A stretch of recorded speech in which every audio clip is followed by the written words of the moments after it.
अच्छे कपड़े पहनकर एक जेंटलमैन की तरह क्यों नहीं दिखते हैं? तो स्वामी विवेकानंद जी ने कहा था कि आपके कंट्री में जेंटलमैन एक दर्जी बनाता है, लेकिन भारत में हमारा कैरेक्टर हमें जेंटलमैन बनाता है, हमारा संस्कार हमें जेंटलमैन बनाता है।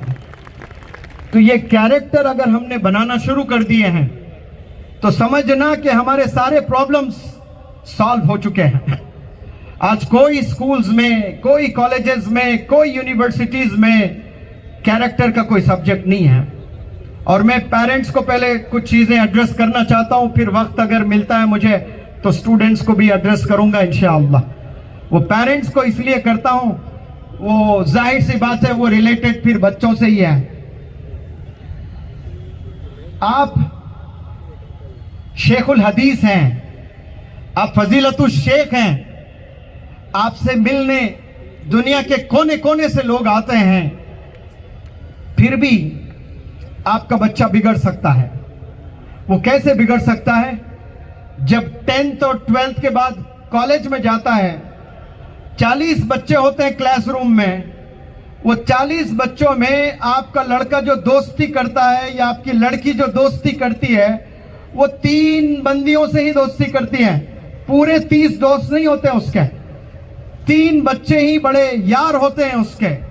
वही 3 बंदे, वही 3 बंदियां आपके लड़कों को, आपके लड़कियों को पूरा बर्बाद कर सकते हैं या पूरा आबाद कर सकते हैं। It totally depends on your friends. जो आपके 3 दोस्त हैं वो आपको आबाद भी कर सकते हैं, वो आपको बर्बाद भी कर सकते हैं। They can make you and they can break you as well.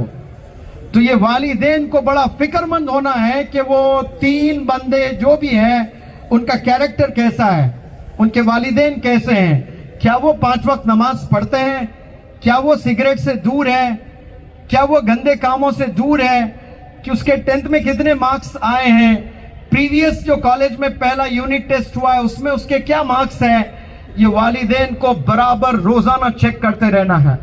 आज हर एक लड़की के हाथ में फोन है, हर एक लड़के के हाथ में फोन है। वो लड़का जिससे भी बात करता है 3 फ्रेंड्स से, वो 3 फ्रेंड्स का पूरा रिसर्च करना पड़ता है आपको, तभी जाकर आप अपने बच्चों की तरबियत कर सकते हैं। मैंने 3 लाख बंदों को पढ़ाने के बाद और इस भारत देश का पूरा दौरा करने के बाद मैं इस नतीजे पे पहुंचता हूं कि इस दुनिया में सबसे टफेस्ट जॉब, सबसे मुश्किल कोई अगर काम है वो ईमान की हिफाजत करना है। यह सबसे टफ जॉब है। यह ताली बजाने की बिल्कुल भी बात नहीं है, यह टफेस्ट जॉब है। और दूसरी जो सबसे टफेस्ट थिंग है वो तरबियत करना है बच्चों की। बच्चे जब पैदा होते हैं कितना खुश हो जाते हैं पेरेंट्स, लेकिन 10 साल के बाद देखें खून के आंसू रोने लगते हैं बच्चों की हरकत की वजह से। तरबियत करना इस दुनिया में सबसे बड़ा प्रॉब्लम है आज के दौर में। वालिदैन परेशान हैं। 10 पेरेंट्स में 7 किसी भी हाल हर तरह से परेशान है। एक दौर था बड़े खुश थे, लेकिन 10, 12 साल, 15 साल के बाद वही बच्चों को लेकर वालिदैन रो रहे हैं। इलाज नहीं है। इंस्पेक्टर साहब ने जो कहा है वो तो बस ऐसे ही आपके सामने रखा है। मैंने तो ऐसे कितने बच्चों को देखा है। अभी हाल में मेरे ही वर्कशॉप में एक लड़का आया, वो लड़का कह रहा था कि मैं ड्रग एडिक्ट हूं सर, अब मैं जीना नहीं चाहता हूं, मैं मरना चाहता हूं। और वो लड़का स्नेक बाइट करके होता है एक ड्रग, 4000 5000 में एक सांप होता है, वो काटता है जुबान पर। अब वो काटने के बाद 3 दिन मुसलसिल बेहोश हो जाते हैं, गुनूदगी में जिंदगी होती है 3 दिन पूरे। मैंने पूछा कि तू 3 दिन बेहोशी की हालत में गुजारता है, घर में तुझे जगाते नहीं? तो उसने कहा कि नहीं नहीं, हम लोग होटल में जाते हैं और ओयो के होटल्स हम लोग बुक कर लेते हैं और वहां स्नेक बाइट कोई भी लाकर देता है और 3 दिन हम लोग बेहोश होते हैं। हमें अच्छा लगता है, गुनूदगी में पता ही नहीं चलता कि दुनिया में क्या हो रहा है। अब आप सोचें कि वो 3 दिन बेहोश पड़ा है। मैंने उस बच्चे से पूछा कि बेटा तू बेहोश था, ये बात समझ में आती है, लेकिन तेरे वालिदैन क्यों बेहोश है? कोई 3 दिन तक बात ना करे वालिदैन से, और वालिदैन मस्त अपनी जिंदगी में हैं। इसीलिए ऐसे बच्चे और तबाह होते जा रहे हैं। आप हाथ में फोन आपने थमा दिया और जो चाहे वो बच्चे किए जा रहे हैं। एक्सकर्शन के नाम पे निकले जा रहे हैं, पिकनिक के नाम पर निकले जा रहे हैं। कोई 12 बजे घर आ रहा है, कोई 2 बजे घर आ रहा है, कोई 3 बजे घर आ रहा है। तो तबाही तबाह होने वाला है। तो तमाम नौजवानों से मैं अपील करता हूं कि आप लोग अपनी जिंदगी को गनीमत समझें। जो अल्लाह ने आपको जिंदगी दी है, ये कामयाब होने के लिए दी है, बर्बाद होने के लिए अल्लाह ने आपको ये जिंदगी नहीं दी है। आप बड़े प्रेशियस हैं, आप बड़े अनमोल हैं। आपको मालूम होगा जरूर कि जिंदगी क्या चीज है, लेकिन ये कब पता चलेगा?